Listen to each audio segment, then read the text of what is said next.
कहां से बीजेपी को कितनी सीटें मिलेंगी ये बताने वाला के अंदर टोटल एक सीट है और एक सीट बीजेपी को जाने के चांसेस है। इसका कारण पता ही है, प्रोटेस्ट भले हो रहा हो पर पता है कि अगर लद्दाख की कोई मांग को पूरा कर सकता है तो बीजेपी कर सकती है, क्योंकि सेंटर के अंदर बीजेपी क्या पता गवर्नमेंट बना ले, समझ में आएंगे। नेक्स्ट नंबर पे दूसरा क्या नाम है, Jammu and Kashmir. Jammu and Kashmir UT है और यहाँ पर 5 सीटें हैं लोकसभा की। 5 में से करीबन करीबन कितना टोटल सीटें कितनी है, 5 है, और 2 सीटें क्या है बीजेपी को मिलने के चांसेस है। इसका मतलब ये हुआ कौन कौन सी 2 सीटें मिल सकती है जहां हिंदू बहुल है। हिंदू बहुल काम कौन कौन से, जम्मू है और उधमपुर है, ठीक है। नेक्स्ट नंबर पे कह रहा है भाई पंजाब। पंजाब के अंदर 13 सीटें टोटल, कितनी सीटें, 13, और 13 के अंदर बीजेपी को 2 सीटें मिलने के चांसेस हैं। एक अमृतसर की सीट होगी, बात समझ में आ रही है नहीं आ रही। नेक्स्ट नंबर पे देखते हैं कौन सा, हिमाचल प्रदेश। हिमाचल प्रदेश के अंदर टोटल 4 सीटें हैं और बीजेपी को चारों सीटें मिलने के चांसेस हैं। नेक्स्ट नंबर पे इसका रीजन अगर जानना है समय कि क्यों वो कारण है तो इसके नेक्स्ट वीडियो के लिए चैनल को सब्सक्राइब कर लो। मैं बोलना भूल जाता हूँ यार, जब क्या बोलते किसी चीज को समझा रहा होता हूँ, समझ में नहीं है कि चैनल सब्सक्राइब करना बोलना जरूरी होता है, ठीक है। चलो कोई बात नहीं, नेक्स्ट नंबर पे देखते हैं कितना, अगर जानना है इसका कारण क्या है, हर स्टेट के अंदर कौन कौन सी पार्टी है जो चुनाव लड़ेगी अर्ज में नहीं और जिनके बीच में मुकाबला होगा तो उस दौरान बीजेपी इसलिए जीतेगी। जैसे कि हिमाचल प्रदेश में 2 ही पार्टियां हैं, समझ में नहीं है, एक तो क्या है बीजेपी और एक आईएनसी। हिमाचल में तो पता ही है आईएनसी ने गवर्नमेंट जो कांग्रेस है उसने सरकार भी बनाई है, और वहां पर क्या है क्षेत्रीय स्तर पर क्या है लोगों ने जीत दिलाई थी, ना कि नेशनल लेवल के जो उनके पॉलिटिशियन है उन्होंने, जैसे राहुल गांधी वगैरह की इनकी कोई भूमिका नहीं थी। इस वजह से पता चलता है कि वहां की जनता क्या है रीजनल लेवल पर तो चाहती है कांग्रेस का प्रतिनिधित्व, पर नेशनल लेवल पर क्या चाहती है कि मतलब बीजेपी को वोट डालेगी, अगर चाहे तो देखना क्लीन स्वाइप मारेगी, समझ में नहीं। नेक्स्ट नंबर पे 5 सीटें उत्तराखंड के अंदर है, 5 में बीजेपी को 5 सीट मिलने की चांसेस है। इसका कारण वही है, 2 पार्टियां हैं वहां पर, एक तो आईएनसी और एक बीजेपी, समझ में नहीं है। ये देवभूमि है, कैसी है, देवभूमि है। और हमारे नरेंद्र मोदी जी प्राइम मिनिस्टर अक्सर ये कहते भी है कि मैं देवभूमि से आता हूं, मैं देवभूमि से आता हूं, मतलब क्या देवभूमि की सारी सीटें मुझे चाहिए। अर्ज में जनता कह रही ले जाओ, देवभूमि की रक्षा होनी चाहिए, बात खत्म, ठीक है। अब आ जाओ हरियाणा। हरियाणा के अंदर 10 सीटें, अर्ज में नहीं है, वैसे क्या बोलते हैं हरियाणा में 10 सीटें हैं और मैं यहाँ पर कोई कमेंट नहीं करना चाहूंगा, पर वैसे 10 सीटें क्या है बीजेपी को जाने के चांसेस हैं, समझ में। चलो ठीक है भाई, 10 में से 10 सीटें किसको चली गई, बीजेपी को चली गई। नेक्स्ट नंबर पे राजस्थान में कितनी सीटें, 25 सीटें। 25 सीटों में कितने सीट मिलने के चांसेस हैं बीजेपी को, तो क्लीन स्वाइप मारेगी बीजेपी, समझ में नहीं, 25 में 25 सीटें। गुजरात के अंदर 26 सीटें हैं, 26 में से 26 सीटें बीजेपी लेके जाएगी। अच्छा कारण क्या है, इन दोनों स्टेट में बता रहे हो, दोनों स्टेट के अंदर रीजनल लेवल की पार्टियां बहुत कमजोर है, क्षेत्रीय स्तर की छोटी पार्टियां, ये स्टेट लेवल की पार्टी। नेक्स्ट में बड़े लेवल पे 2 ही पार्टियां यहाँ पर प्रमुख लड़ रही हैं, जैसे आईएनसी और बीजेपी।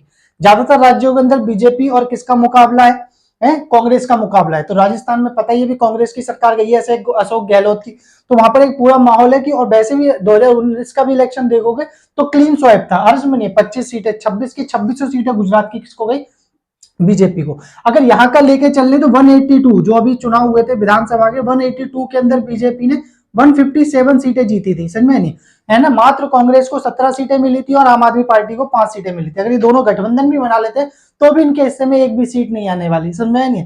चाहे तो आप देख भी सकते हो, इसका कारण ये कि वहां की जनता क्या है बड़े पैमाने पर प्राइम मिनिस्टर को ये मान के चलती है कि वो उनके होम स्टेट से आते हैं, समझ में, भले वो उनको कोई फायदा ना पहुंचा रहे उसके बावजूद जनता उनसे जुड़ाव मानती है।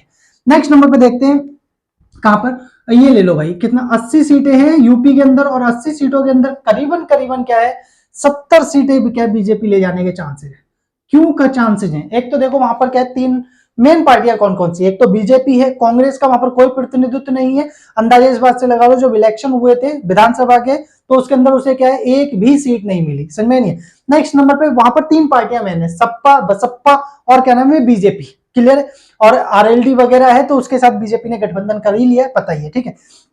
तो सपा का अगर इलेक्शन का रिजल्ट देखो तो उसे क्या है लोकसभा की सीटें मिली ही नहीं थी, 3-4 सीटें कोई बड़ी बात नहीं होती, ठीक है।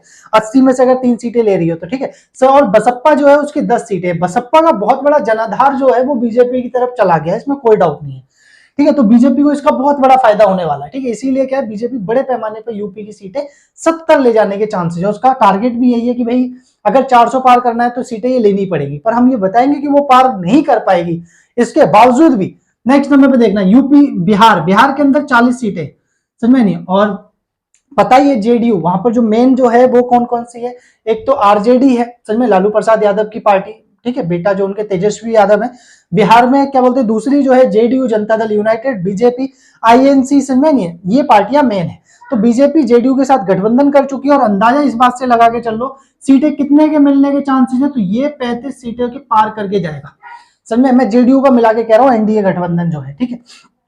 अब इंडिया जो गठबंधन है वो क्यों ज्यादा सफल नहीं है, और मैं इसके 3 कारण दूंगा। जहां पर क्या है रीजनल पार्टियां मजबूत हैं, जहां फायदा पहुंचेगा आईएनसी को यानी इंडिया गठबंधन को, वहां ये गठबंधन करने को तैयार नहीं है। जैसे कि वेस्ट बंगाल में ये मिलने चाहिए, नहीं मिल रहे हैं समय, पंजाब में मिलने चाहिए थे, नहीं मिल रहे हैं।